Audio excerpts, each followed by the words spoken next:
आवो सिख सतगुरु के प्यारियो, गावो सच्ची बाणी।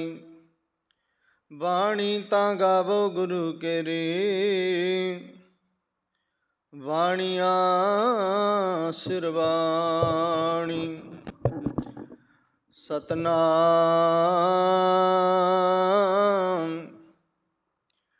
श्री वाहिगुरु साहिब जीओ। सोरठ महला पंजवा, कर दूजा। मात गर्भ में आपन सिमरन दे, तह तुम राखन हारे।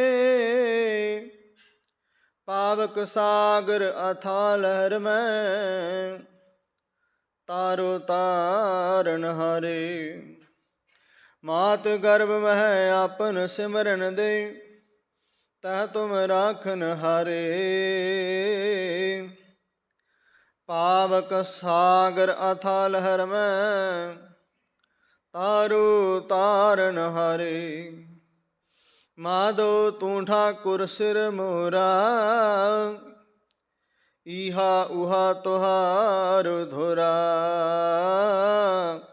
रहाओ कीते को मेरे समान, करनहार तृण जान। तू दाता मांगन को, सगली दान देहे प्रभ भान। खिन मह अबर खिन मह अबरा, आचार्य चलत तुम्हारे। रूड़ो गूड़ो गहर गंभीरो, ऊंचो अगम अपारे। साध संग जो तुम्हें मिलायो, तो सुनी तुम्हारी वाणी। आनंद पया बेखत ही नानक, प्रताप पुरख निर्वाणी। साध संग जो तुम्हें मिलायो, तो सुनी तुम्हारी वाणी। आनंद पया बेखत ही नानक, प्रताप पुरख निर्वाणी। वाहेगुरु वाहेगुरु वाहेगुरु धन वाहेगुरु। वाहेगुरु धन वाहेगुरु, वाहेगुरु धन वाहेगुरु। वाहेगुरु वाहेगुरु जी वाहेगुरु। वाहिगुरु जी परम सन्मान सत्कारयोग गुरु नानक नाम लेवा। गुरु की साजी निवाजी, गुरु का खास रूप खालसा साध संगत जी। वडभागे हो जो ਅੰਮ੍ਰਿਤ ਵੇਲੇ ਦੀ ਸੰਭਾਲਣਾ ਕਰਦੇ ਹੋ। ਗੁਰੂ ਦਰਬਾਰ ਦੀਆਂ ਹਾਜ਼ਰੀਆਂ ਭਰ, ਸੇਵਾ ਸਿਮਰਨ ਕਰ। ਸਤਿਗੁਰਾਂ ਦੇ ਦਰ ਨਤਮਸਤਕ ਹੋ, ਆਪਣਾ ਮਨੁੱਖਾ ਜੀਵਨ ਸਫਲਾ ਬਣਾਉਣ ਦਾ ਸਫਲ ਯਤਨ ਕਰਦੇ ਹੋ। ਧੰਨ ਧੰਨਤਾ ਦੇ ਜੋਗ, ਚਾਵਰ ਛਤਰ ਤਖਤ ਦੇ ਮਾਲਿਕ, ਸਰਬ ਸਾਂਝੇ ਰਹਿਬਰ ਜਗਤ ਗੁਰੂ, ਸ਼ਬਦ ਗੁਰੂ, ਗਿਆਨ ਗੁਰੂ, ਆਦਿ ਸ਼੍ਰੀ ਗੁਰੂ ਗ੍ਰੰਥ ਸਾਹਿਬ ਜੀ ਮਹਾਰਾਜ ਜੀਆਂ ਦਾ ਕੋਟਾਨ ਕੋਟ ਧੰਨਵਾਦ। ਜਿਨ੍ਹਾਂ ਦੀ ਬੇਅੰਤ ਕਿਰਪਾ ਦਾ ਸਦਕਾ ਸਾਨੂੰ ਇਸ ਵਡਮੁੱਲੇ ਸਮੇਂ ਦੀ ਮਹਾਨ ਅਪਾਰ ਬਖਸ਼ਿਸ਼ ਹੋਈ। ਆਓ ਗੁਰੂ ਕੀਆਂ ਬਖਸ਼ਿਸ਼ਾਂ ਰਹਿਮਤਾਂ ਦਾ ਲਈਏ ਲਾਹਾ। ਗੁਰੂ ਚਰਨਾਂ ਵਿੱਚ ਕਰੀਏ ਅਰਦਾਸ। ਕਰੀਏ ਗੁਰੂ ਸ਼ਬਦ ਦੀ ਵਿਚਾਰ ਆਰੰਭ। ਸਤਿਗੁਰਾਂ ਤੋਂ ਲਈਏ ਆਗਿਆ। ਨਿਭਾਈਏ ਸੀਸ ਗੁਰੂ ਚਰਨਾਂ ਦੇ ਵਿੱਚ। ਆਪਣੀ ਮੁਬਾਰਕ ਰਸਨਾ ਪਵਿੱਤਰ ਕਰੀਏ। ਪ੍ਰੇਮ ਸਤਿਕਾਰ ਦੇ ਨਾਲ ਦੋਨੋਂ ਹੱਥ ਜੋੜ ਗੱਜ ਵੱਜ ਕੇ ਆਖੋ ਜੀ, ਵਾਹਿਗੁਰੂ ਜੀ ਕਾ ਖਾਲਸਾ, ਵਾਹਿਗੁਰੂ ਜੀ ਕੀ ਫਤਿਹ। ਸੰਗਤ ਜੀ, ਸਤਿਗੁਰਾਂ ਦੀ ਬੇਅੰਤ ਕਿਰਪਾ, ਰਹਿਮਤ, ਕਿਰਪਾ, ਦ੍ਰਿਸ਼ਟੀ ਸਾਡੇ ਨਗਰ ਖੇੜੇ ਸਮੂਹ ਸੰਗਤ 'ਤੇ ਬੇਅੰਤ ਕਿਰਪਾ ਬਣੀ ਹੋਈ ਹੈ। ਭਾਵ ਹਰ ਪੱਖ ਤੋਂ ਹਰ ਕਿਸੇ ਨੂੰ ਗੁਰੂ ਸਾਹਿਬ ਨੇ ਬੇਸ਼ੁਮਾਰ ਦਾਤਾਂ ਦੇ ਕੇ ਨਿਵਾਜਿਆ। ਉਂਝ ਭਾਵੇਂ ਮਨੁੱਖਤਾ ਦਾ ਸੁਭਾਅ ਹੈ, ਜੀਵਨ ਦੇ ਵਿੱਚ ਰੱਜ ਨਹੀਂ, ਸਬਰ ਨਹੀਂ, ਪਰ ਗੁਰੂ ਸਾਹਿਬ ਵੱਲੋਂ ਦਾਤਾਂ ਦੇਣ ਦੇ ਵਿੱਚ ਕੋਈ ਕਮੀ ਨਹੀਂ। ਜਿੱਥੇ ਸੰਸਾਰਿਕ ਦਾਤਾਂ ਪਦਾਰਥ ਦਿੱਤੇ ਨੇ, ਉੱਥੇ ਗੁਰੂ ਸਾਹਿਬ ਨੇ ਬੇਸ਼ੁਮਾਰ ਕਿਰਪਾ ਕੀਤੀ ਹੈ। ਉਸ ਅਕਾਲ ਪੁਰਖ ਵਾਹਿਗੁਰੂ ਦੇ ਬੋਲ, ਜੈਸੀ ਮੈਂ ਆਵੈ ਖਸਮ ਕੀ ਬਾਣੀ, ਤੈਸੜਾ ਕਰੀ ਗਿਆਨ ਵੇ ਲਾਲੋ। ਉਸ ਪਰਮ ਪਿਤਾ ਪਰਮਾਤਮਾ ਦੀ ਬਾਣੀ ਦੀ ਵਿਚਾਰ ਆਪ ਜੀ ਸਰਵਣ ਕਰਦੇ ਹੋ। ਪਹਿਲਾਂ ਨਿਤਨੇਮ ਦੀਆਂ 5 ਬਾਣੀਆਂ, ਸ਼ਬਦ ਹਜ਼ਾਰੇ ਬਾਣੀ, ਉਪਰੰਤ ਸ਼੍ਰੋਮਣੀ ਪਹਿਲੀ ਬਾਣੀ ਗੁਰੂ ਨਾਨਕ ਦੇਵ ਜੀ ਦੇ ਮੁਖਾਰਬਿੰਦ ਤੋਂ ਉਚਾਰਨ ਪਾਵਨ ਜਪਜੀ ਸਾਹਿਬ ਦੀ ਵਿਚਾਰ, ਜੋ ਕਿ ਆਪ ਜੀ ਨੇ ਅੱਜ 20 ਪੌੜੀਆਂ ਤੋਂ ਅੱਗੇ ਵਿਚਾਰ ਸਰਵਣ ਕੀਤੀ ਹੈ। ਹੁਣ ਸਤਿਗੁਰਾਂ ਨੇ ਆਪਣੀ ਕਿਰਪਾ, ਜੋ ਰੋਜ਼ ਨੇਮ ਅਨੁਸਾਰ ਸਤਿਗੁਰਾਂ ਦੇ ਹੁਕਮਨਾਮਿਆਂ ਦੀ ਵਿਚਾਰ ਸਤਿਗੁਰਾਂ ਦੀ ਬਖਸ਼ੀ ਮਤ ਬੁੱਧ ਅਨੁਸਾਰ ਕੀਤੀ ਜਾਂਦੀ ਹੈ, ਉਸ ਦੀ ਆਰੰਭਤਾ ਕਰਨ ਲੱਗੇ ਹਾਂ। ਸੰਗਤ ਜੀ, ਬੇਨਤੀ ਹੈ ਆਪ ਜੀ ਦੇ ਚਰਨਾਂ ਵਿੱਚ ਗੁਰੂ ਕੇ ਸ਼ਬਦ ਦੀ ਵਿਚਾਰ ਨੂੰ ਪ੍ਰੇਮ ਤੇ ਸਤਿਕਾਰ ਦੇ ਨਾਲ ਸੁਣਨਾ, ਮੰਨਣਾ ਤੇ ਆਪਣੇ ਜੀਵਨ ਵਿੱਚ ਉਸ ਨੂੰ ਧਾਰਨ ਕਰਨਾ। ਇਹ ਕੇਵਲ ਆਪ ਜੀਆਂ ਵਾਸਤੇ ਨਹੀਂ, ਇਹਦੇ ਵਿੱਚ ਸਰਬ ਲੋਕਾਈ ਗੁਰਬਾਣੀ ਨੂੰ ਵਿਚਾਰਨ ਤੇ ਪੜ੍ਹਨ ਵਾਲੇ ਵੀ ਸ਼ਾਮਲ ਨੇ, ਗੁਰਬਾਣੀ ਨੂੰ ਸੁਣਨ ਵਾਲੇ ਇਹ ਵੀ ਸ਼ਾਮਲ ਨੇ, ਸੇਵਾ ਕਰਨ ਵਾਲੇ ਵੀ ਸ਼ਾਮਲ ਨੇ, ਨਹੀਂ ਵੀ ਸੇਵਾ ਸਿਮਰਨ ਕਰਦੇ, ਨਹੀਂ ਵੀ ਬਾਣੀ ਪੜ੍ਹਦੇ, ਉਹ ਵੀ ਸ਼ਾਮਲ ਨੇ। ਕਿਉਂ ਗੁਰੂ ਸਾਹਿਬ ਨੇ ਇੱਥੇ ਕਿਸੇ ਨਾਲ ਕੋਈ ਵਿਤਕਰਾ ਨਹੀਂ ਕੀਤਾ, ਕੋਈ ਭੇਦਭਾਵ ਨਹੀਂ ਕੀਤਾ। ਗੁਰੂ ਸਾਹਿਬ ਨੇ ਤੇ ਇੱਥੋਂ ਤੱਕ ਕਹਿ ਦਿੱਤਾ, ਨਾਨਕ ਨੀਚ ਕਹਿ ਵਿਚਾਰ, ਬਾਰਿਆ ਨਾ ਜਾਵਾ ਏਕ ਵਾਰ, ਜੋ ਤੁਧ ਭਾਵੈ ਸਾਈ ਭਲੀ ਕਾਰ, ਤੂੰ ਸਦਾ ਸਲਾਮਤ ਨਿਰੰਕਾਰ। ਹੁਣ ਇੱਥੇ ਨਾਨਕ ਨੀਚ ਕਿਉਂ ਹੈ? ਕਿਉਂ ਆਪਣੇ ਆਪ ਨੂੰ ਸਤਿਗੁਰੂ ਇੰਨੇ ਨੀਵੇਂ ਪੱਧਰ 'ਤੇ ਲੈ ਗਏ? ਫਿਰ ਸਤਿਗੁਰਾਂ ਨੇ ਇਹ ਵੀ ਸ਼ਬਦ ਉਚਾਰਨ ਕੀਤਾ, ਨੀਚਾ ਅੰਦਰ ਨੀਚ ਜਾਤ, ਨੀਚੀ ਹੂੰ ਅਤ ਨੀਚ, ਨਾਨਕ ਤਿਨ ਕੈ ਸੰਗ ਸਾਥ, ਵੱਡਿਆਂ ਸਿਉ ਕਿਆ ਹਰੀਸ। ਗੁਰੂ ਸਾਹਿਬ ਨੇ ਵੱਡੇ ਕਿਹਨੂੰ ਆਖਿਆ? ਜਿਨ੍ਹਾਂ ਦੇ ਅੰਦਰ ਹੰਕਾਰ ਹੈ, ਹਉਮੈ ਹੈ। ਵੱਡਾ ਇਹ ਨਹੀਂ ਵੀ ਕਿਸੇ ਕੋਲ ਕੋਈ ਬਹੁਤਾ ਧਨ ਹੈ, ਕੋਈ ਘਰੋਂ ਸੁਖੀ ਹੈ, ਜੇ ਉਹਦੇ ਪੱਲੇ ਨਿਮਰਤਾ ਹੈ ਨਾ, ਹੰਕਾਰ ਨਹੀਂ, ਤੇ ਛੋਟਿਆਂ ਵਿੱਚ ਹੈ। ਗੁਰੂ ਨਾਨਕ ਦੇਵ ਜੀ ਉਹਨਾਂ ਦਾ ਯਾਰ ਹੈ, ਉਹਨਾਂ ਦਾ ਸਾਥੀ ਹੈ। ਰਾਏ ਬੁਲਾਰ, ਉਸ ਦੇ ਅੰਦਰ ਹੰਕਾਰ ਨਹੀਂ, ਸਮੇਂ ਦਾ ਬਾਦਸ਼ਾਹ। ਗੁਰੂ ਨਾਨਕ ਦੇਵ ਜੀ ਦਾ ਬੜਾ ਖਿਆਲ ਰੱਖਦਾ ਹੈ ਤੇ ਗੁਰੂ ਨਾਨਕ ਦੇਵ ਜੀ ਨੇ ਉਹਦੇ ਨਾਲ ਆਪਣੀ ਮਿੱਤਰਤਾ ਨਿਭਾਈ,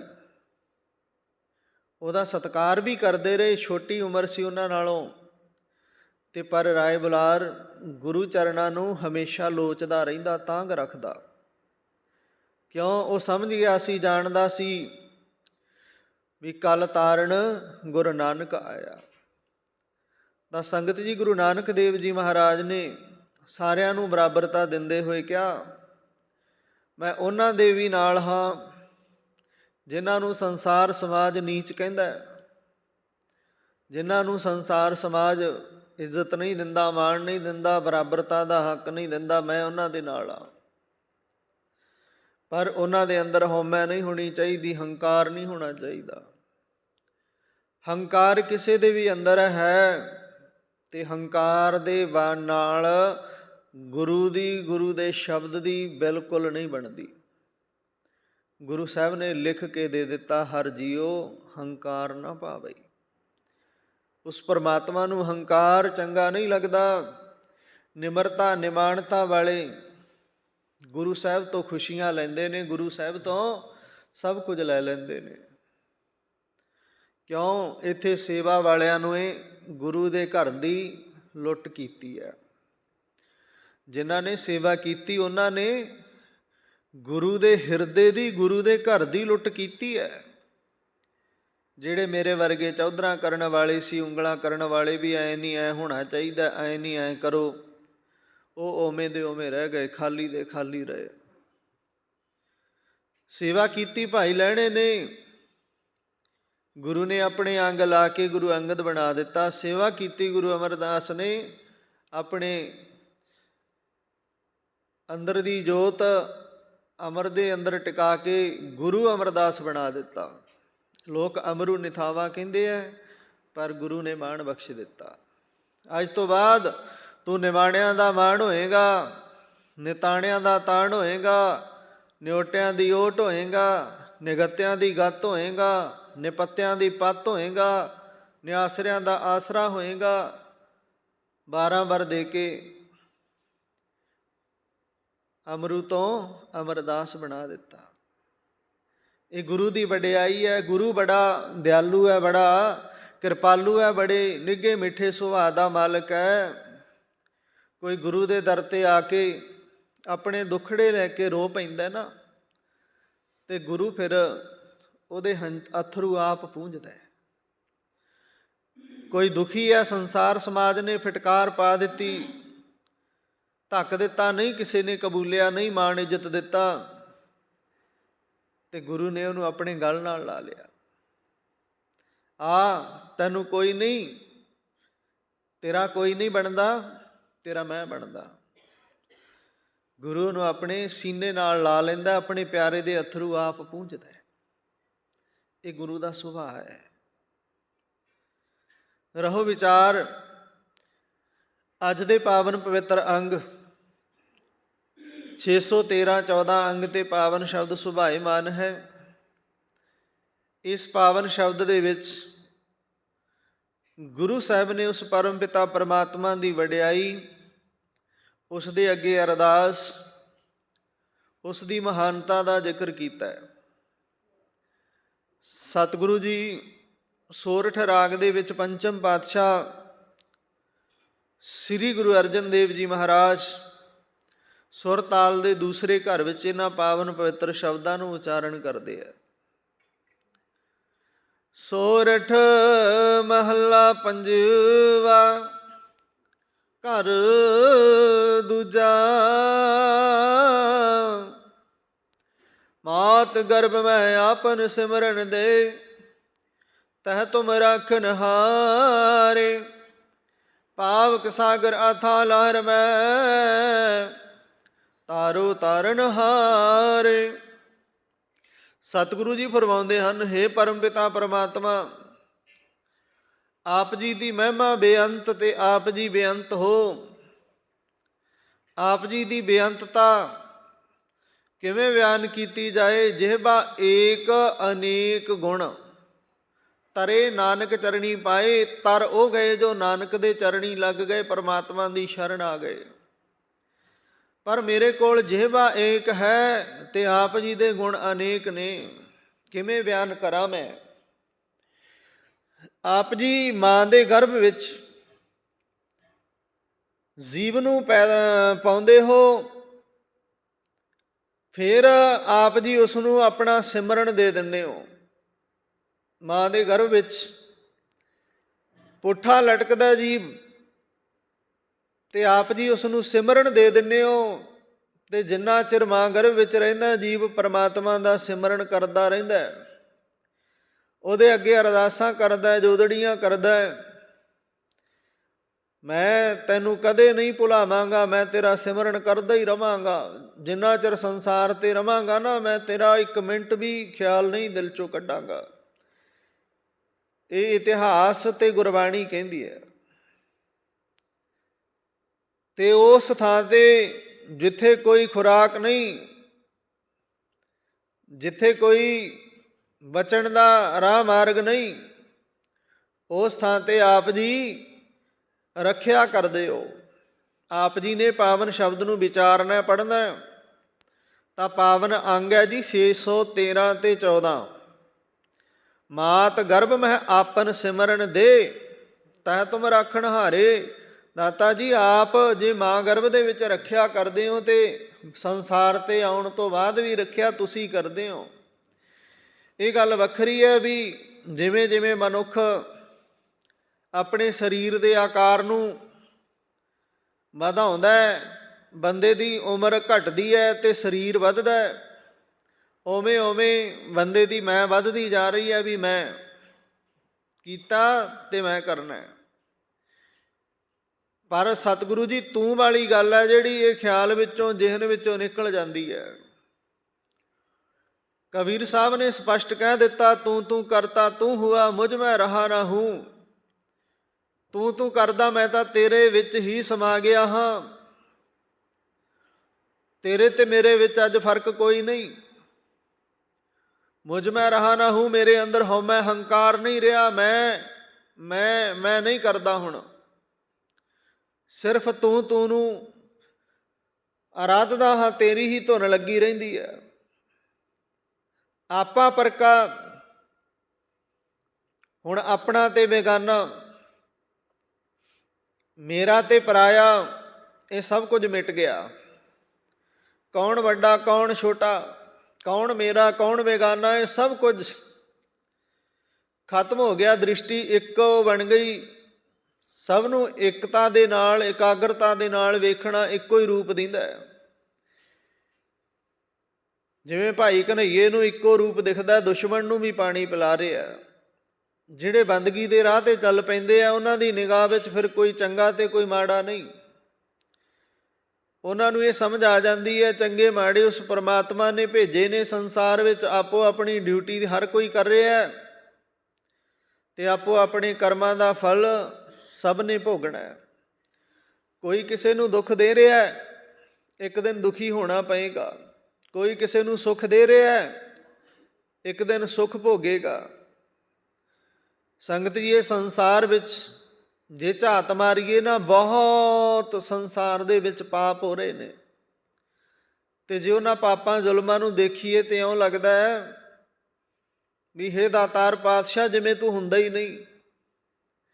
ਤੇ ਜਦੋਂ ਉਹਨਾਂ ਪਾਪੀਆਂ ਨੂੰ ਫਿਰ ਸਜ਼ਾਵਾਂ ਭੋਗਦੇ ਵੇਖਦੇ ਆ, ਨਰਕ ਭੋਗਦੇ ਵੇਖਦੇ ਆ, ਫਿਰ ਇਹ ਲੱਗਦਾ ਵੀ ਇਹ ਪਰਮ ਪਿਤਾ ਪਰਮਾਤਮਾ ਤੂੰ ਤੇ ਬੜਾ ਨੇੜੇ ਸੀ, ਪਰ ਪਾਪ ਕਰਨ ਵੇਲੇ ਦੂਰ ਲੱਗਿਆ। ਤੇ ਅੱਜ ਕੀਤੇ ਹੋਏ ਪਾਪ ਕਿਸੇ ਦੀਆਂ ਵੱਧ ਅਸੀਸਾਂ ਬੰਦੇ ਨੂੰ ਲੈ ਬਹਿੰਦੀਆਂ ਨੇ, ਡੋਬ ਦਿੰਦੀਆਂ ਨੇ। ਇਸ ਕਰਕੇ ਸਤਿਗੁਰਾਂ ਨੇ ਕਿਹਾ, ਜੇ ਜੀਵਨ ਵਿੱਚ ਖੱਟਣਾ ਕੁਝ ਤੇ ਅਸੀਸਾਂ ਖੱਟ। ਲੰਗਰ ਦੀ ਪ੍ਰਥਾ, ਦਾਨ ਦੀ ਪ੍ਰਥਾ ਇਸ ਕਰਕੇ ਚੱਲੀ ਕਿ ਤੂੰ ਆਪਣੇ ਜੀਵਨ ਵਿੱਚ ਕੁਝ ਕਮਾਵੇਂ ਤੇ ਦਾਨ ਕਰੇ, ਤੇ ਲੋੜਵੰਦ ਤੱਕ ਦਾਨ ਜਾਵੇ, ਤੇ ਲੋੜਵੰਦ ਤੈਨੂੰ ਆਸੀਸਾਂ ਦੇਵੇ। ਦੇਹੋ ਸੱਜਣ ਆਸੀਸੜੀਆ, ਤੈਨੂੰ ਆਸੀਸਾਂ ਦੇਵੇ। ਤੇ ਉਹ ਆਸੀਸਾਂ ਨੇ ਜਿਹੜੀਆਂ ਤੇਰਾ ਸਾਹਿਬ ਦੇ ਨਾਲ, ਪਰਮਾਤਮਾ ਦੇ ਨਾਲ ਮੇਲ ਕਰਾ ਦੇਣ, ਤੇਰਾ ਜਨਮ ਮਰਨ ਦਾ ਗੇੜ ਮੁੱਕ ਜਾਏ। ਪਰ ਸੰਗਤ ਜੀ, ਅੱਜ ਤੇ ਲੈਣ ਵਾਲੇ ਵੀ ਭੇਖੀ ਹੋ ਗਏ ਨੇ ਤੇ ਦੇਣ ਵਾਲੇ ਵੀ ਘਮੰਡੀ ਹੋ ਗਏ ਨੇ। ਗੱਲਾਂ ਦੋਨੇ ਹੀ ਨੇ, ਲੈਣ ਵਾਲੇ ਵੀ ਭੇਖੀ ਨੇ ਤੇ ਦੇਣ ਵਾਲੇ ਘਮੰਡੀ ਨੇ। ਦੇ ਕੇ ਚਿਤਾਰਦੇ ਨੇ। ਅੱਜ ਕੱਲ੍ਹ ਤੇ ਸਮਾਂ ਇਹ ਬਣ ਗਿਆ, ਜੇ ਕਿਸੇ ਨੂੰ ਕੋਈ 500-700 ਰੁਪਏ ਦਾ ਸੌਦਾ ਦਵਾਉਂਦਾ, ਨਾਲ ਵੀਡੀਓ ਬਣਾਓ ਇਹਦੀ, ਦੱਸੋ ਜਗਤ ਸੰਸਾਰ ਨੂੰ ਵੀ ਮੈਂ ਇਹਨੂੰ ਰਾਸ਼ਨ ਦਿੱਤਾ। ਜੇ ਗੁਰਦੁਆਰੇ ਕੋਈ 150 ਰੁਪਈਆ ਦੇ ਦਿੱਤਾ ਤੇ ਕਈ ਦਿਨ ਅਨਾਊਂਸਮੈਂਟ ਕਰੋ, ਬੋਲੋ ਵੀ ਫਲਾਣਾ ਸਿਆਂ ਨੇ 500-700 ਰੁਪਈਆ ਦਿੱਤਾ। ਤੇ ਜਿਨ੍ਹਾਂ ਨੂੰ ਸਮਝ ਆ ਗਈ ਸੰਗਤ ਜੀ, ਉਹਨਾਂ ਨੇ ਟਰੱਕਾਂ ਦੇ ਟਰੱਕ ਦੇਸੀ ਘਿਓ ਦੇ ਭਰੇ, ਚਿੱਠੀਆਂ ਲਿਖ ਕੇ ਸੀਟਾਂ ਦੇ ਉੱਪਰ ਧਰ ਗਏ ਵੀ ਇਹ ਟਰੱਕ ਗੁਰੂ ਗੋਬਿੰਦ ਸਿੰਘ ਮਹਾਰਾਜ ਦੇ ਨੇ, ਇਹਨਾਂ ਦਾ ਉਹੀ ਮਾਲਕ ਹੈ। ਤੇ ਕਰੋੜਾਂ ਦਾ ਉਹਨਾਂ ਦੇ ਵਿੱਚ ਘਿਓ ਤੇ ਕਰੋੜਾਂ ਦੇ ਉਹ ਟਰੱਕ, 17 ਟਰੱਕ ਟਰਾਲੇ ਵੱਡੇ ਘਿਓ ਦੇ ਭਰੇ, ਹਰ ਇੱਕ ਟਰੱਕ ਦੀ ਸੀਟ ਦੇ ਉੱਪਰ ਚਿੱਠੀ ਹੈ। ਕੌਣ ਮਾਲਕ ਹੈ, ਕੌਣ ਲੈ ਕੇ ਆਇਆ, ਕੋਈ ਪਤਾ ਨਹੀਂ। ਐਸੇ ਵੀ ਪਏ ਨੇ ਤੇ ਪਏ ਐਸੇ ਵੀ ਨੇ, ਜੇ ਨਾ ਬੋਲਿਆ ਜਾਵੇ ਤੇ ਗੁਰਦੁਆਰੇ ਦੇ ਭਾਈ ਨਾਲ ਕਲੇਸ਼ ਕਰ ਲੈਂਦੇ ਆ ਵੀ ਸਾਡੇ ਪੈਸੇ ਤੂੰ ਕਾਹਤੋਂ ਨਹੀਂ ਬੋਲੇ। ਮਾਫ ਕਰਿਓ, ਆਪੋ ਆਪਣੀ ਸਮਝ ਹੈ। ਤਾਂ ਗੁਰੂ ਸਾਹਿਬ ਕਿਰਪਾ ਕਰਨ, ਰਹੋ ਵਿਚਾਰੋ ਪਰਮ ਪਿਤਾ ਪਰਮਾਤਮਾ ਮਾਂ ਗਰਭ ਦੇ ਵਿੱਚ ਇੱਕ ਮਾਸ ਦੇ ਟੁਕੜੇ ਦੀ ਰਾਖੀ ਰਖਵਾਲੀ ਕਰਦਾ, ਉਹਦੇ ਸਵਾਸ ਉੱਥੇ ਚੱਲਦੇ ਰੱਖਦਾ। ਤੇ ਸੰਸਾਰ ਵਿੱਚ ਆਉਣ ਤੋਂ ਬਾਅਦ ਵੀ ਉਹ ਪਰਮਾਤਮਾ ਕਿਸੇ ਤਰ੍ਹਾਂ ਦਾ ਵਿਤਕਰਾ ਨਹੀਂ ਰੱਖਦਾ। ਹਾਂ, ਮਨੁੱਖ ਦੇ ਅੰਦਰ ਜ਼ਰੂਰ ਵਿਤਕਰਾ ਆ ਜਾਂਦਾ, ਰੱਬ ਨੂੰ ਵੱਖਰੇ ਢੰਗ ਨਾਲ ਮੰਨਦਾ, ਪੂਜਦਾ, ਰੱਬ ਦੇ ਵਿੱਚ ਭੇਦਭਾਵ ਸਮਝਣ ਲੱਗ ਜਾਂਦਾ ਵੀ ਮੈਂ ਖੁਦਾ ਨੂੰ ਨਹੀਂ ਮੰਨਦਾ, ਮੈਂ ਤੇ ਵਾਹਿਗੁਰੂ ਨੂੰ ਮੰਨਦਾ, ਮੈਂ ਰਾਮ ਨੂੰ ਨਹੀਂ ਮੰਨਦਾ, ਮੈਂ ਖੁਦਾ ਨੂੰ ਨਹੀਂ ਮੰਨਦਾ। ਤੇ ਖੁਦਾ ਵਾਲਾ ਕਹਿੰਦਾ ਮੈਂ ਵਾਹਿਗੁਰੂ ਨੂੰ ਨਹੀਂ ਮੰਨਦਾ। ਕੋਈ ਕਹਿੰਦਾ ਹੈ ਗੁਰੂ ਘਰ ਦਾ ਲੰਗਰ ਵੀ ਨਹੀਂ ਛਕਣਾ, ਦੇਗ ਵੀ ਨਹੀਂ ਲੈਣੀ, ਤੇ ਪਰ ਗੁਰੂ ਘਰ ਕੋਈ ਮਨਾ ਨਹੀਂ ਕਰਦਾ। ਸਾਰੇ ਧਰਮਾਂ ਦਾ ਸਤਿਕਾਰ ਕਰੋ, ਵਿਸ਼ਵਾਸ ਆਪਣੇ ਗੁਰੂ ਆਪਣੇ ਇਸ਼ਟ ਪਰਮਾਤਮਾ ਤੇ ਰੱਖੋ। ਕਿਸੇ ਮੰਦਰ ਮਸਜਿਦ ਦੇ ਮੂਹਰੋਂ ਗੁਜ਼ਰ ਰਹੇ ਹੋ, ਸਿੱਖ ਨੂੰ ਹੁਕਮ ਹੈ ਵੀ ਤੂੰ ਆਪਣੇ ਗੁਰੂ ਤੋਂ ਬਿਨਾਂ ਕਿਸੇ ਅੱਗੇ ਸੀਸ ਨਹੀਂ ਝੁਕਾਉਣਾ। ਤੇ ਸੰਗਤ ਜੀ, ਗੁਰੂ ਨੇ ਇਹ ਵੀ ਕਿਹਾ ਵੀ ਸਤਿਕਾਰ ਵਜੋਂ ਦੋਨੋਂ ਹੱਥ ਜੋੜ ਕੇ ਉੱਥੇ ਫਤਿਹ ਜ਼ਰੂਰ ਬੁਲਾ ਕੇ ਜਾਣੀ ਹੈ, ਕਹਿਣਾ ਵਾਹਿਗੁਰੂ ਜੀ ਕਾ ਖਾਲਸਾ ਵਾਹਿਗੁਰੂ ਜੀ ਕੀ ਫਤਿਹ। ਉਹ ਧਰਮ ਦਾ ਸਤਿਕਾਰ ਹੋਵੇਗਾ। ਰਾਮ ਦਾ ਮੰਦਰ ਹੈ, ਕ੍ਰਿਸ਼ਨ ਦਾ ਮੰਦਰ ਹੈ, ਫਤਿਹ ਗਜਾ ਕੇ ਲੰਘ। ਵਿਸ਼ਵਾਸ ਆਪਣੇ ਗੁਰੂ ਤੇ, ਸੀਸ ਤੇਰਾ ਗੁਰੂ ਦੇ ਅੱਗੇ ਝੁਕੇ। ਸੀਸ ਥਾਂ ਥਾਂ ਤੇ ਨਾ ਝੁਕੇ, ਇਸ ਕਰਕੇ ਸੀਸ ਕਟਾ ਲਏ ਪਰ ਸੀਸ ਨਹੀਂ ਝੁਕਾਏ। ਇੱਕ ਅਸੀਂ ਹਾਂ, ਥੋੜ੍ਹੇ ਜਿਹੇ ਸੰਸਾਰਕ ਸੁੱਖਾਂ ਵਾਸਤੇ ਜਿੱਥੇ ਮਰਜ਼ੀ ਆਪਣਾ ਸੀਸ ਸਿੱਟ ਦਿੰਦੇ ਹਾਂ ਵੀ ਆਹ ਪਿਆ। ਮਾਫ ਕਰਿਓ, ਗੁਰੂ ਕਿਰਪਾ ਕਰੇ। ਸਤਿਗੁਰੂ ਜੀ ਅੱਗੇ ਸਮਝਾਉਂਦੇ ਆ, ਪਾਵਕ ਸਾਗਰ ਅਥਾਹ ਲਹਿਰ ਮੈਂ ਤਾਰੋ ਤਾਰਨ ਹਾਰੇ। ਪਾਵਕ ਅੱਗ, ਇਸ ਸੰਸਾਰ ਸਮੁੰਦਰ ਦੇ ਵਿੱਚ ਅੱਗ ਰੂਪੀ ਸਮੁੰਦਰ ਹੈ, ਸਾਗਰ ਹੈ, ਤੇ ਇਹਦੇ ਵਿੱਚ ਅਥਾਹ ਲਹਿਰਾਂ ਚੱਲਦੀਆਂ ਨੇ ਵਿਕਾਰਾਂ ਦੀਆਂ। ਕਾਮ ਕ੍ਰੋਧ ਲੋਭ ਮੋਹ ਹੰਕਾਰ ਦੀਆਂ ਬੜੀਆਂ ਡੂੰਘੀਆਂ ਲਹਿਰਾਂ ਨੇ, ਤੇ ਹਰ ਇੱਕ ਪ੍ਰਾਣੀ ਇਹਨਾਂ ਲਹਿਰਾਂ ਦੇ ਵਿੱਚ ਗੋਤੇ ਖਾ ਰਿਹਾ। ਤੇ ਸਤਿਗੁਰੂ ਜੀ ਦੇ ਅੱਗੇ ਅਰਦਾਸ ਕਰੀਏ, ਤਾਰੋ ਤਾਰਨ ਹਾਰੇ ਆ ਪਰਮ ਪਿਤਾ ਪਰਮਾਤਮਾ, ਆਪਣੀ ਕਿਰਪਾ ਕਰਕੇ ਸਾਨੂੰ ਤਾਰ। ਮਾਧੋ ਮਾਧੋ ਤੂੰ ਠਾਕੁਰ ਸਿਰ ਮੋਰਾ। ਮਾਧੋ ਤੋਂ ਭਾਵ ਹੈ, ਹੇ ਪਰਮ ਪਿਤਾ ਪਰਮਾਤਮਾ, ਤੂੰ ਮੇਰੇ ਸਿਰ ਉੱਪਰ ਮੇਰਾ ਰਖਵਾਲਾ, ਮੇਰਾ ਮਾਲਿਕ ਤੂੰ ਹੈ, ਤੇਰੀ ਹੀ ਮੈਨੂੰ ਟੇਕ ਹੈ, ਤੇਰਾ ਹੀ ਸਹਾਰਾ ਹੈ। ਇਹਾ ਉਹਾ ਤੁਹਾਰੋ ਤੋਰਾ, ਇਹ ਲੋਕ ਤੇ ਪਰਲੋਕ ਵਿੱਚ ਆਪ ਜੀ ਦਾ ਹੀ ਮੈਨੂੰ ਸਹਾਰਾ ਹੈ। ਰਹਾਉ ਦਾ ਵਿਸਰਾਮ ਦੇ ਅੱਗੇ ਫਰਮਾਉਂਦੇ ਆ, ਕੀਤੇ ਕੋ ਮੇਰਾ ਸਮਾਨੈ, ਕਰਨਹਾਰ ਤਿਨ ਜਾਣੈ। ਇਹ ਮਨੁੱਖ ਦਾ ਸੁਭਾਅ ਦੇਖੋ, ਇਹ ਆਪ ਜੀ ਦੇ ਸੰਸਾਰ ਸਾਜੇ ਨੂੰ, ਪਹਾੜਾਂ ਪਰਬਤਾਂ ਨੂੰ ਬਹੁਤ ਵੱਡੇ ਮੰਨਦਾ ਹੈ। ਇਹ ਕਹਿੰਦਾ ਦੇਖੋ ਮਾਲਕ ਨੇ ਕਿੱਡਾ ਵੱਡਾ ਪਹਾੜ ਬਣਾਇਆ ਤੇ ਕਿਵੇਂ ਰੁਕਿਆ। ਇਹ ਕਹਿੰਦਾ ਦੇਖੋ ਸੰਸਾਰ ਵਿੱਚ ਪਰਮਾਤਮਾ ਨੇ ਕਿੱਡਾ ਵੱਡਾ ਰੁੱਖ ਬਣਾਇਆ, ਕਿਵੇਂ ਰੁਕਿਆ, ਕਿੰਨੇ ਸਾਲਾਂ ਦਾ ਖੜਿਆ। ਪਰ ਜਿਸ ਪਰਮਾਤਮਾ ਨੇ ਪਹਾੜ ਪਰਬਤ ਸਾਰਾ ਸੰਸਾਰ ਸਾਜਿਆ ਉਹਨੂੰ ਤਿਰਣ ਸਮਾਨੈ, ਭਾਵ ਕੱਖ ਜਿੰਨਾ ਮੰਨਦਾ, ਕੱਖ ਦੇ ਤੀਲੇ ਜਿੰਨਾ ਮੰਨਦਾ। ਤਿਰਣ ਤੋਂ ਭਾਵ ਹੈ ਕਾਹ ਦਾ ਤੀਲਾ। ਪਰਮਾਤਮਾ ਨੂੰ ਤੀਲੇ ਸਮਾਨ ਜਾਣਦਾ। ਕਿਉਂ? ਉਹਨੂੰ ਚੇਤੇ ਨਹੀਂ ਕਰਦਾ। ਉਹਨੂੰ ਨਹੀਂ ਕਹਿੰਦਾ ਤੂੰ ਦਾਤਾ ਦਾਤਾਰ, ਸਾਰੇ ਸੰਸਾਰ ਨੂੰ ਦੇ ਰਿਹਾ, ਐਡਾ ਵੱਡਾ ਦਾਤਾ ਏ ਤੂੰ, ਤੇਰੇ ਖਜ਼ਾਨਿਆਂ ਵਿੱਚ ਕਦੇ ਕੁਝ ਮੁੱਕਦਾ ਹੀ ਨਹੀਂ। ਸਾਰੀ ਖਲਕਤ, ਸਾਰੇ ਧਰਮ, ਸਾਰਾ ਬ੍ਰਹਿਮੰਡ, ਸਾਰੀ ਦੀ ਸਾਰੀ ਧਰਤੀ, ਜਿੰਨੇ ਪਾਤਾਲ ਆਕਾਸ਼ ਬਣਾਏ ਨੇ, ਸਭ ਥਾਵਾਂ ਤੇ ਤੇਰਾ ਦਿੱਤਾ ਹੀ ਚੱਲ ਰਿਹਾ ਨਾ।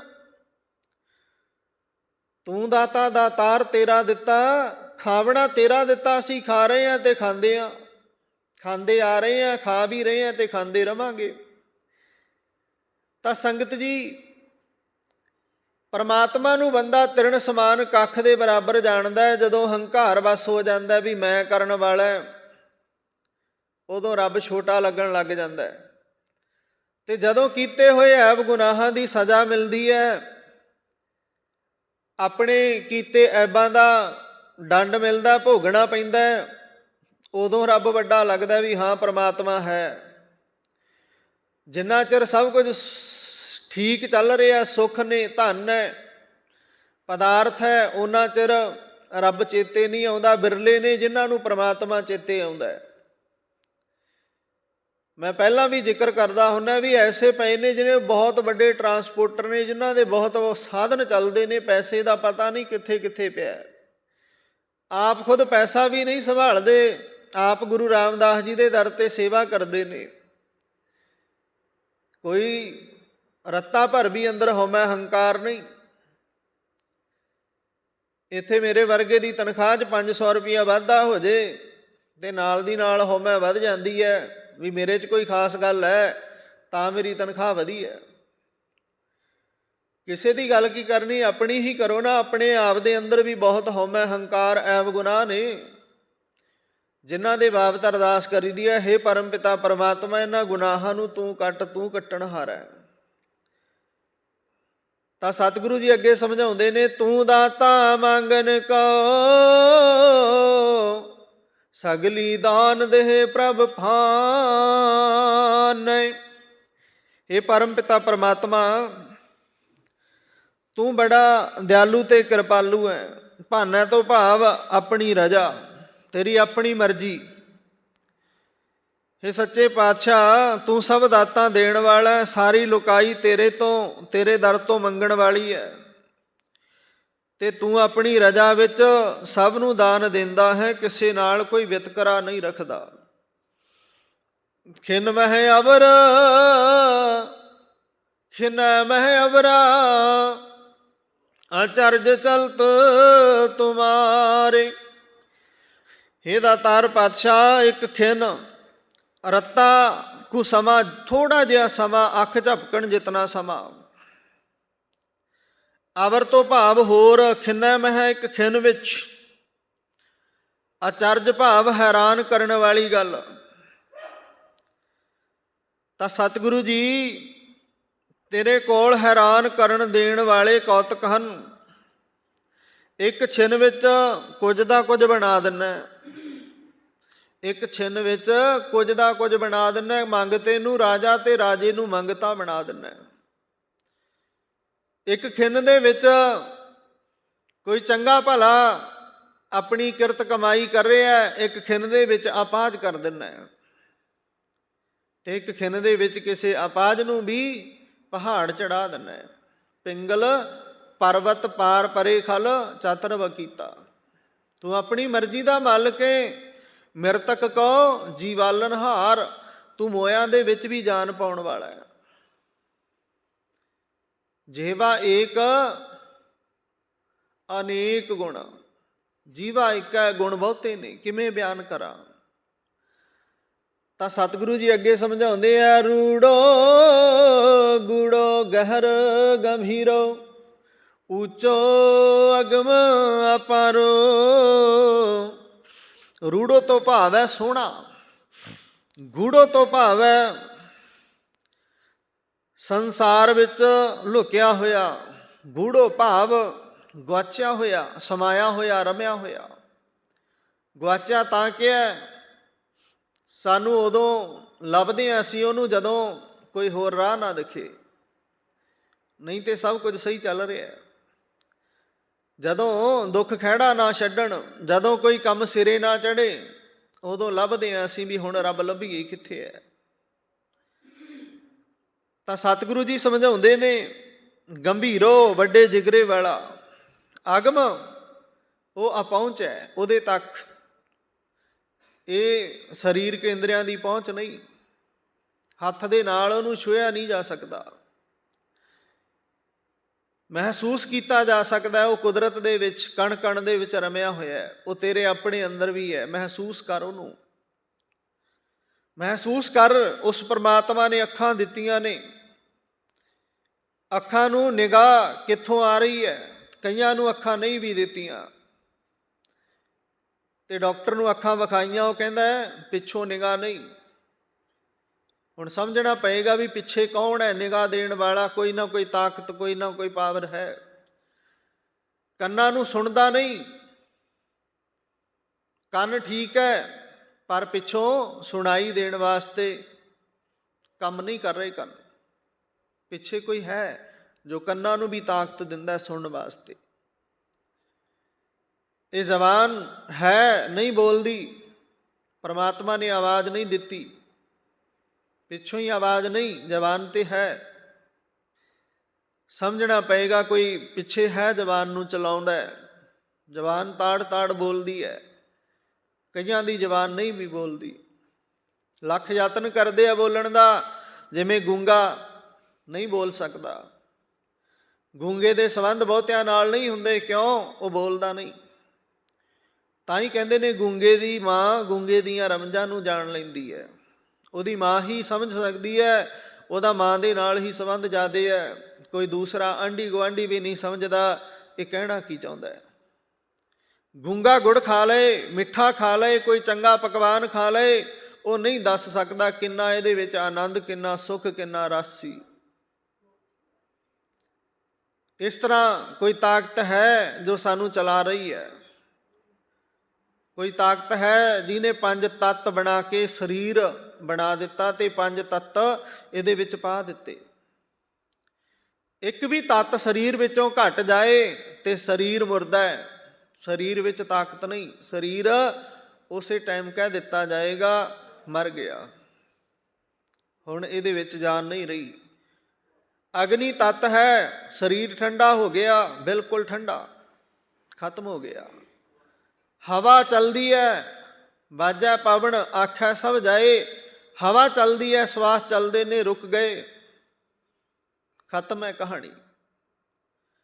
ਇਸ ਤਰ੍ਹਾਂ ਸੰਗਤ ਜੀ ਪਰਮ ਪਿਤਾ ਪਰਮਾਤਮਾ ਨੂੰ ਕਿਵੇਂ ਮਾਪੀਏ, ਕਿਵੇਂ ਮਹਿਸੂਸ, ਕਿਵੇਂ ਉਸ ਨੂੰ ਦੇਖੀਏ? ਨਹੀਂ ਦੇਖਿਆ ਜਾ ਸਕਦਾ, ਮਹਿਸੂਸ ਕੀਤਾ ਜਾ ਸਕਦਾ। ਉਸ ਪਰਮਾਤਮਾ ਨੇ ਇਕੱਲੇ ਇਕੱਲੇ ਜੀਵ ਨੂੰ ਕੀ ਕੁਝ ਦਿੱਤਾ ਹੈ? ਕਿਸੇ ਨੂੰ ਕੁਝ ਵੀ ਨਹੀਂ ਦਿੱਤਾ, ਉਹ ਉਹਦੇ ਕਰਮ ਹੈ। ਜੇ ਅਸੀਂ ਅੱਜ ਸੁੱਖ ਭੋਗ ਰਹੇ ਹਾਂ, ਸਾਡੇ ਕੋਲ ਸੰਸਾਰਕ ਸੁੱਖ ਪਦਾਰਥ ਹੈ, ਇਹ ਸਾਡੇ ਕੋਈ ਪਿਛਲੇ ਕਰਮ ਨੇ। ਤੇ ਕਈਆਂ ਦੇ ਕਰਮ ਅੱਧ ਵਿਚਕਾਰ ਮੁੱਕ ਜਾਂਦੇ ਨੇ, ਬੜੇ ਧਨਾੜ ਹੁੰਦੇ ਨੇ, ਦੁਨੀਆ ਤੇ ਨਾ ਚੱਲਦਾ, ਅੱਧ ਵਾਟੇ ਆ ਕੇ ਕੀਤੇ ਹੋਏ ਕਰਮ ਸੁੱਖ ਮੁੱਕ ਜਾਂਦੇ ਨੇ, ਪਿਛਲੇ ਕਰਮ ਖਤਮ ਹੋ ਜਾਂਦੇ ਨੇ, ਤੇ ਉਹਨਾਂ ਨੂੰ ਦਰ ਦਰ ਤੇ ਮੰਗਣਾ ਪੈਂਦਾ। ਚੱਲਦੀਆਂ ਫੈਕਟਰੀਆਂ ਫੇਲ ਹੋ ਜਾਂਦੀਆਂ, ਚੰਗੇ ਚੰਗੇ ਮਿੱਲ ਫੇਲ ਹੋ ਜਾਂਦੇ ਨੇ, ਵੱਡੇ ਵੱਡੇ ਵਪਾਰੀ ਵਣਜਾਰੇ ਸੜਕਾਂ 'ਤੇ ਆ ਜਾਂਦੇ ਨੇ, ਫਿਰ ਆਪਣੇ ਰਿਸ਼ਤੇਦਾਰ ਭੈਣ ਭਾਈ ਵੀ ਖਹਿੜਾ ਛੱਡ ਦਿੰਦੇ ਆ ਵੀ ਹੁਣ ਇਹ ਨੰਗ ਹੈ, ਇਹਦੇ ਤੋਂ ਆਪਾਂ ਕੀ ਕਰਾਉਣਾ, ਇਹ ਮੰਗਣ ਖਾਣ ਜੋਗਾ ਹੈ। ਤੇ ਕਦੇ ਉਹਦੇ ਦੁਆਲੇ ਫਿਰਦੇ ਸੀ, ਇਹ ਸਾਡਾ ਹੈ, ਫਲਾਣੇ ਨਾਲ ਸਾਡੀ ਬੜੀ ਬੈਠਣੀ ਉੱਠਣੀ ਹੈ। ਇਹ ਸੰਸਾਰ ਮਤਲਬ ਦਾ ਹੈ, ਪੈਸੇ ਦਾ ਪੁਜਾਰੀ ਹੈ, ਕਿਸੇ ਦੇ ਗੁਣਾਂ ਨਾਲ ਇਹਦਾ ਕੋਈ ਸੰਬੰਧ ਨਹੀਂ। ਤਾਂ ਸੰਗਤ ਜੀ ਰਹੋ ਵਿਚਾਰ, ਉਹ ਪਰਮ ਪਿਤਾ ਪਰਮਾਤਮਾ ਬੜਾ ਹੀ ਗੰਭੀਰੋ ਬੜਾ ਡੂੰਘਾ ਹੈ, ਅਗਮ ਅਪਾਰੇ, ਉਹਦੇ ਤੱਕ ਕਿਸੇ ਦੀ ਪਹੁੰਚ ਨਹੀਂ। ਸਾਧ ਸੰਗ ਜੋ ਤੁਮਹਿ ਮਿਲਾਇਓ, ਤਉ ਸੁਣੀ ਤੁਮਾਰੀ ਬਾਣੀ। ਅੰਤਿਮ ਪੰਕਤੀਆਂ ਵਿੱਚ ਸਾਹਿਬ ਸ੍ਰੀ ਗੁਰੂ ਅਰਜਨ ਦੇਵ ਜੀ ਮਹਾਰਾਜ ਇੱਕੋ ਹੀ ਰਾਹ ਹੈ ਉਸ ਪਰਮਾਤਮਾ ਨੂੰ ਮਿਲਣ ਦਾ, ਉਹ ਹੈ ਸਤ ਸੰਗਤ ਦਾ ਰਾਹ। ਚੰਗੀ ਸੰਗਤ, ਚੰਗੇ ਨੇਕ ਸੁਭਾਅ ਵਾਲਿਆਂ ਦੀ ਸੰਗਤ, ਗੁਰੂ ਦੀ ਸੰਗਤ। ਸਤ ਸੰਗਤ ਕੈਸੀ ਜਾਣੀ ਹੈ, ਜਿੱਥੇ ਇੱਕੋ ਨਾਮ ਵਖਾਣੀ ਹੈ, ਜਿੱਥੇ ਇੱਕ ਦੀ ਵਡਿਆਈ ਹੋਵੇ, ਉਸ ਇੱਕ ਦੀ ਗੱਲ ਹੋਵੇ, ਸੱਚ ਦੀ ਗੱਲ ਹੋਵੇ, ਜਿੱਥੇ ਵਾਧਾ ਚੱਟੀ ਨਾ ਹੋਵੇ, ਜਿੱਥੇ ਬੇਧੜਕ ਹੋ ਕੇ ਸੱਚ ਨੂੰ ਪ੍ਰਚਾਰਿਆ ਜਾਏ, ਕੋਈ ਪੱਖਪਾਤ ਨਾ ਕੀਤਾ ਜਾਏ ਵੀ ਇਹ ਤਾਂ ਮੇਰੇ ਵਿੱਚ ਔਗਣ ਹੈ, ਮੈਂ ਇਸ ਨੂੰ ਲੁਕੋ ਲਵਾਂ। ਨਹੀਂ, ਜੋ ਗੁਰੂ ਨੇ ਕਹਿ ਦਿੱਤਾ ਸੋ ਪ੍ਰਚਾਰ ਦੇਣਾ, ਸੋ ਬਾਹਰ ਸੰਗਤ ਦੇ ਵਿੱਚ ਰੱਖ ਦੇਣਾ। ਉਹ ਹੈ ਸਤ ਸੰਗਤ, ਸੱਚ ਨੂੰ ਪ੍ਰਚਾਰਨਾ। ਸਤ ਸੰਗਤ, ਸੰਗਤ ਦੇ ਵਿੱਚ ਸੱਚ ਦਾ ਪ੍ਰਚਾਰ ਹੋਣਾ। ਤਾਂ ਗੁਰੂ ਸਾਹਿਬ ਕਹਿੰਦੇ ਨੇ ਇੱਕੋ ਹੀ ਮਾਰਗ ਹੈ, ਇੱਕੋ ਹੀ ਰਾਹ ਹੈ ਪਰਮਾਤਮਾ ਨੂੰ ਮਿਲਣ ਦਾ, ਜੀਵਨ ਨੂੰ ਸੁਧਾਰਨ ਦਾ। ਉਹ ਰਾਹ ਹੈ ਸਾਧ ਸੰਗ ਜੋ ਤੁਮੇ ਮਿਲਾਇਓ। ਇਹ ਪਰਮ ਪਿਤਾ ਪਰਮਾਤਮਾ ਜਿਹਦੇ ਉੱਪਰ ਤੂੰ ਤਰਸ ਕਰਦਾ ਹੈ, ਉਹ ਸਤ ਸੰਗਤ ਦੇ ਵਿੱਚ ਆਉਂਦਾ, ਬਹਿੰਦਾ ਹੈ, ਉਹ ਹੀ ਚੌਂਕੜਾ ਮਾਰਦਾ ਸਤ ਸੰਗਤ ਦੇ ਵਿੱਚ। ਨਹੀਂ ਤੇ ਪਹਿਲਾਂ ਵੀ ਮੈਂ ਕਹਿਣਾ, ਅਕਸਰ ਮੇਰੇ ਵਰਗੇ ਬਹੁਤੇ ਨੇ ਵੱਡੇ ਪਰਿਵਾਰਾਂ ਦੇ ਨਾਲ ਵੀ ਗੁਰੂ ਘਰਾਂ ਵਿੱਚ ਰਹਿੰਦੇ ਨੇ, ਪਰ ਗੁਰੂ ਦੇ ਦਰ ਮੱਥਾ ਟੇਕਣ ਵਾਸਤੇ ਵੀ ਉਹ ਵੀ ਦਿਨ ਆਮ ਲੋਕਾਂ ਵਾਂਗੂ ਲੱਭਦੇ ਰਹਿੰਦੇ ਨੇ ਵੀ ਸੰਗਰਾਂਦ ਨੂੰ ਮੱਥਾ ਟੇਕਾਂਗੇ, ਨਾਲੇ ਸੇਵਾ ਕਰ ਲਾਂਗੇ। 8 ਵਜੇ ਉੱਠਣਾ, ਉੱਠ ਕੇ ਆਪਣੇ ਧੰਦੇ ਲੱਗ ਜਾਣਾ, ਨਹਾਉਣਾ ਨਹੀਂ, ਇਸ਼ਨਾਨ ਨਹੀਂ ਕਰਨਾ, ਮੰਗੀ ਹੋਈ ਡਾਲੀ ਆ ਜਾਣੀ ਹੈ, ਖਾ ਪੀ ਕੇ ਪੇਟ ਤੋਂ ਹੱਥ ਫੇਰ ਲੈਣਾ, ਕੋਈ ਰੱਬ ਦਾ ਨਾਂ ਨਹੀਂ, ਕੋਈ ਸੇਵਾ ਨਹੀਂ, ਕੋਈ ਸ਼ੁਕਰ ਨਹੀਂ, ਕੋਈ ਸ਼ੁਕਰਾਨਾ ਨਹੀਂ। ਸੱਚ ਜਾਣਿਓ, ਨੈੱਟ ਦੇ ਮਾਧਿਅਮ ਰਾਹੀਂ ਬਹੁਤ ਸਾਰੀ ਸੰਗਤ ਸੁਣਦੀ ਹੈ, ਪਰ ਇਹ ਸੱਚ ਹੈ। ਮੇਰੇ ਸੱਜਣ ਮਿੱਤਰ ਜਿਹੜੇ ਇਸ ਲਾਈਨ ਦੇ ਵਿੱਚ ਚੱਲਦੇ ਆ, ਜਿਨ੍ਹਾਂ ਵਿੱਚ ਕਮੀ ਹੈ, ਬੁਰਾ ਵੀ ਮਨਾਉਣਗੇ, ਸ਼ਾਇਦ ਫੋਨ ਵੀ ਕਰ ਲੈਣ ਵੀ ਭਾਈ ਸਾਹਿਬ ਇਹ ਤੁਸੀਂ ਗੱਲ ਕੀ ਆਖੀ ਹੈ, ਪਰ ਇਹ ਸੱਚ ਹੈ। ਅਸੀਂ ਦੂਰ ਦਰਾਡੇ ਤੀਰਥਾਂ 'ਤੇ ਜਾ ਕੇ ਸੇਵਾ ਕਰਨੀ ਚੰਗੀ ਸਮਝਦੇ ਹਾਂ। ਜਾਣਾ ਹੋਵੇ ਦਰਬਾਰ ਸਾਹਿਬ, ਉੱਥੇ ਸੇਵਾ ਕਰਨ ਵਾਸਤੇ ਜਾਣਾ, ਅਨਾਊਂਸਮੈਂਟ ਕਰ ਦਿੱਤੀ, ਬਹੁਤ ਸਾਰੀ ਸੰਗਤ ਇਕੱਠੀ ਹੋ ਜਾਏਗੀ, ਚਲੋ ਜੀ ਬਾਹਰ ਸੇਵਾ ਕਰਨੀ ਹੈ। ਕੀ ਆਪਣੇ ਪਿੰਡ ਦਾ ਦਰਬਾਰ ਨਹੀਂ? ਸਭ ਤੋਂ ਵੱਡਾ ਦਰਬਾਰ ਤੇ ਸਾਡੇ ਵਾਸਤੇ ਇਹੀ ਹੈ, ਜਿੱਥੇ ਅਸੀਂ ਜਦੋਂ ਮਰਜ਼ੀ ਪਹੁੰਚ ਸਕਦੇ ਹਾਂ, ਜਦੋਂ ਮਰਜ਼ੀ ਅਰਦਾਸ ਕਰਵਾ ਸਕਦੇ ਹਾਂ। ਉੱਥੇ ਜਾਣ ਵਾਸਤੇ ਸਮਾਂ ਚਾਹੀਦਾ, ਵੇਲ ਚਾਹੀਦੀ ਹੈ। ਇੱਥੇ ਤੇ ਅਸੀਂ ਜਦੋਂ ਮਰਜ਼ੀ ਅੰਮ੍ਰਿਤ ਵੇਲੇ ਜਾਗੀਏ ਅਤੇ ਗੁਰੂ ਦੇ ਦਰ 'ਤੇ ਆਈਏ, ਨਤਮਸਤਕ ਹੋਈਏ, ਆਪਣੀ ਹਾਜ਼ਰੀ ਲਵਾ ਸਕਦੇ ਹਾਂ, ਅਰਦਾਸ ਬੇਨਤੀ ਕਰ ਸਕਦੇ ਹਾਂ। ਫਿਰ ਇੱਥੇ ਸੇਵਾ ਕਰਨ ਵਿੱਚ ਸੰਕੋਚ ਕਿਉਂ? ਇੱਥੇ ਭੇਦਭਾਵ ਕਿਉਂ? ਇੱਥੇ ਵੀ ਉਹੀ ਹੱਥ ਵਰਤੋ ਜਿਨ੍ਹਾਂ ਹੱਥਾਂ ਦੇ ਨਾਲ ਦੂਰ ਜਾ ਕੇ ਸੇਵਾ ਕਰਨੀ ਹੈ। ਇੱਥੇ ਵੀ ਤੇ ਗੁਰੂ ਦਾ ਦਰ ਹੀ ਹੈ ਨਾ। ਤਾਂ ਸੰਗਤ ਜੀ ਰਹੋ ਵਿਚਾਰ, ਸਾਧ ਸੰਗ ਜੋ ਤੁਮੇ ਮਿਲਾਇਓ ਤਾਂ ਸੁਣੀ ਤੁਮਾਰੀ ਬਾਣੀ। ਤੁਹਾਡੀ ਕਿਰਪਾ ਹੋ ਜਾਏ ਤੇ ਉਹ ਤੁਹਾਡੀ ਬਾਣੀ ਸੁਣਦੇ ਨੇ, ਬਾਣੀ ਗਾਉਂਦੇ ਨੇ, ਬਾਣੀ ਨੂੰ ਜੀਵਨ ਵਿੱਚ ਥਾਂ ਦਿੰਦੇ ਨੇ। ਜਿਨ੍ਹਾਂ ਉੱਤੇ ਤੁਹਾਡੀ ਕਿਰਪਾ ਹੋ ਜਾਂਦੀ ਹੈ, ਉਹ ਸਤ ਸੰਗਤ ਦੇ ਵਿੱਚ ਆ ਕਰਕੇ ਗੁਰਬਾਣੀ ਨੂੰ ਸੁਣਦੇ ਨੇ ਅਤੇ ਜੀਵਨ ਵਿੱਚ ਥਾਂ ਦਿੰਦੇ ਨੇ ਅਤੇ ਆਪਣਾ ਜੀਵਨ ਪਰਮ ਪਿਤਾ ਪਰਮਾਤਮਾ ਦੇ ਲੇਖੇ ਲਾ ਦਿੰਦੇ ਨੇ। ਬਹੁਤ ਜਨਮ ਵਿਛਰੇ ਥੇ ਮਾਧੋ, ਇਹ ਜਨਮ ਤੁਮਾਰੇ ਲੇਖੇ। ਕਹਿ ਰਵਿਦਾਸ ਆਸ ਲਗ ਜੀਵੋ, ਚਿਰ ਭਇਓ ਦਰਸ਼ਨ ਦੇਖੇ। ਬਹੁਤ ਚਿਰ ਹੋ ਗਿਆ। ਆਨੰਦ ਪਿਆ ਪੇਖਤ ਹੀ ਨਾਨਕ, ਪ੍ਰਤਾਪ ਪੁਰਖ ਨਿਰਵਾਣੀ। ਵੇਖਤ ਤੋਂ ਭਾਵ ਹੈ ਵੇਖਦਿਆਂ ਹੀ। ਸਤਿਗੁਰੂ ਜੀ ਅੰਤਿਮ ਪੰਕਤੀ ਵਿੱਚ ਗੁਰੂ ਅਰਜਨ ਦੇਵ ਜੀ ਮਹਾਰਾਜ ਫਰਮਾਉਂਦੇ ਹਨ, ਵਾਸਨਾ ਰਹਿਤ ਸਰਬ ਵਿਆਪਕ ਪ੍ਰਭੂ ਦਾ ਪ੍ਰਤਾਪ ਵੇਖ ਕੇ ਉਸ ਦੇ ਅੰਦਰ ਆਤਮਿਕ ਆਨੰਦ ਪੈਦਾ ਹੁੰਦਾ। ਜਿਹੜਾ ਮਨੁੱਖ ਸਤ ਸੰਗਤ ਦੇ ਵਿੱਚ ਬਹਿਣ ਲੱਗ ਗਿਆ, ਜਿਹਨੂੰ ਸਤ ਸੰਗਤ ਦੇ ਵਿੱਚ ਉਹ ਰਸ ਆਉਣ ਲੱਗ ਪਿਆ, ਉਹ ਉਸ ਪਰਮ ਪਿਤਾ ਪਰਮਾਤਮਾ ਦਾ ਪ੍ਰਤਾਪ, ਉਸ ਦਾ ਸੁੱਖ ਆਨੰਦ ਮਾਣਦਾ ਹੈ, ਨਿਰਵਾਣ ਹੋ ਜਾਂਦਾ ਜਗਤ ਦੇ ਇਹਨਾਂ ਵਿਸ਼ੇ ਵਿਕਾਰਾਂ ਤੋਂ, ਰਹਿਤ ਹੋ ਜਾਂਦਾ ਖੋਟੀ ਮੱਤ ਤੋਂ। ਤਾਂ ਗੁਰੂ ਸਾਹਿਬ ਅੱਜ ਦੇ ਪਾਵਨ ਪਵਿੱਤਰ ਸ਼ਬਦਾਂ ਵਿੱਚ ਇਹ ਬੇਅੰਤ ਕਿਰਪਾ ਕਰਦੇ ਆ, ਸਮਝਾਉਂਦੇ ਆ, ਭਾਈ ਉਸ ਪਰਮਾਤਮਾ ਦੇ ਅੱਗੇ ਅਰਦਾਸ ਹੋ ਸਕਦੀ ਹੈ, ਜੋਦੜੀ ਹੋ ਸਕਦੀ ਹੈ, ਉਹਦੇ ਅੱਗੇ ਕੋਈ ਜ਼ੋਰ ਨਹੀਂ ਕਿਸੇ ਦਾ। ਤਾਂ ਸੰਗਤ ਜੀ, ਦਸ਼ਮੇਸ਼ ਪਿਤਾ ਗੁਰੂ ਗੋਬਿੰਦ ਸਿੰਘ ਜੀ ਮਹਾਰਾਜ ਜੀਆਂ ਦੇ ਉਚਾਰਨ ਕੀਤੇ 52 ਹੁਕਮਾਂ ਦੇ ਵਿੱਚੋਂ 22ਵਾਂ ਹੁਕਮ ਹੈ ਜਿਹੜਾ ਸਤਿਗੁਰੂ ਜੀ ਕਹਿੰਦੇ ਧਨ ਤੇ ਜਵਾਨੀ ਮਨੁੱਖ ਤੇ ਹਰ ਇੱਕ ਤੇ ਆਉਂਦੀ ਹੈ। ਤੇ ਪਾਵਨ ਗੁਰਬਾਣੀ ਦੇ ਵਿੱਚ ਵੀ ਕਿਹਾ, ਧਨ ਜੋਬਨ ਕਾ ਗਰਭ ਨਾ ਕੀਜੈ, ਕਾਗਦ ਜਿਉਂ ਗਲ ਜਾਏਗਾ। ਗੁਰਬਾਣੀ ਵਿੱਚ ਵੀ ਸਤਿਗੁਰਾਂ ਨੇ ਕਿਹਾ ਤੇ ਹੁਕਮਨਾਮਿਆਂ ਵਿੱਚ ਵੀ ਲਿਖ ਦਿੱਤਾ। ਧਨ ਤੇ ਜੋਬਨ ਦਾ, ਜਵਾਨੀ ਦਾ ਹੰਕਾਰ ਨਹੀਂ ਕਰਨਾ। ਕੁੱਲ ਜਾਤ ਭਾਵ ਮੈਂ ਉੱਚੀ ਜਾਤ ਦਾ ਹਾਂ, ਆਪਣੀ ਕੁੱਲ ਦਾ ਕਦੇ ਵੀ ਮਾਣ ਹੰਕਾਰ ਨਹੀਂ ਕਰਨਾ। ਸਿੱਖੀ ਸਿੱਖਿਆ ਗੁਰ ਵਿਚਾਰ, ਉਸ ਪਰਮ ਪਿਤਾ ਪਰਮਾਤਮਾ ਦੀ ਸਿੱਖਿਆ ਤੇ ਗੁਰੂ ਦੀ ਵਿਚਾਰ ਆਪਣੇ ਜੀਵਨ ਵਿੱਚ ਰੱਖਣੀ ਹੈ ਤਾਂ ਕਿ ਜੀਵਨ ਸਫਲਾ ਹੋ ਜਾਏ। ਸੋ ਇਹ ਦਸ਼ਮੇਸ਼ ਪਿਤਾ ਗੁਰੂ ਗੋਬਿੰਦ ਸਿੰਘ ਜੀ ਮਹਾਰਾਜ ਜੀਆਂ ਦੇ ਹੁਕਮ ਹੈ, ਇਹਨਾਂ 'ਤੇ ਵੀ ਪਹਿਰਾ ਦਈਏ। ਅਤੇ ਜੋ ਅਸੀਂ ਗੁਰਬਾਣੀ ਦੇ ਰਾਹੀਂ ਹੁਕਮਨਾਮੇ ਦੀ ਵਿਚਾਰ ਹੈ ਜਾਂ ਜਪਜੀ ਸਾਹਿਬ ਦੀ ਵਿਚਾਰ, ਪੰਜਾਂ ਬਾਣੀਆਂ ਦੀ ਵਿਚਾਰ ਸ਼ੁਰੂ ਹੋਈ ਹੈ, ਜਿਵੇਂ ਜਿਵੇਂ ਹੁਣ ਅੱਗੇ ਸਮਾਂ ਖੁੱਲ੍ਹਾ ਹੋਵੇਗਾ ਉਵੇਂ ਉਵੇਂ ਵਿਚਾਰਾਂ ਵਿੱਚ ਵਾਧਾ ਕਰਦੇ ਜਾਵਾਂਗੇ। ਗੁਰੂ ਸਾਹਿਬ ਕਿਰਪਾ ਕਰਨ ਅਤੇ ਸੰਗਤ ਸਮੇਂ ਸਿਰ ਪਹੁੰਚੇ ਤਾਂ ਸੰਗਤ ਜੀ ਗੁਰੂ ਵਿਚਾਰਾਂ ਕਰਦੇ, ਗੁਰੂ ਕੀ ਵਡਿਆਈ ਕਰਦੇ ਨਹੀਂ ਥੱਕਾਂਗੇ। ਅੱਜ ਤੱਕ ਐਸਾ ਨਹੀਂ ਹੋਇਆ, ਭਾਵੇਂ ਸਰੀਰ ਕਰਕੇ ਕੋਈ ਤਕਲੀਫ ਵੀ ਆਵੇ, ਪਰ ਆਪਣੇ ਨੇਮ ਨੂੰ ਗੁਰੂ ਸਾਹਿਬ ਤੋਂ ਇਹੀ ਅਰਦਾਸ ਕਰਕੇ ਮੰਗਦੇ ਹਾਂ, ਸੱਚੇ ਪਾਤਸ਼ਾਹ ਕਦੇ ਨੇਮ ਅਧੂਰਾ ਨਾ ਰਹੇ। ਨਿਤਨੇਮ ਹੈ ਜਿਹੜਾ, ਇਹ ਦਾਤ ਆਪ ਜੀ ਹਮੇਸ਼ਾ ਬਖਸ਼ ਕੇ ਰੱਖਿਓ।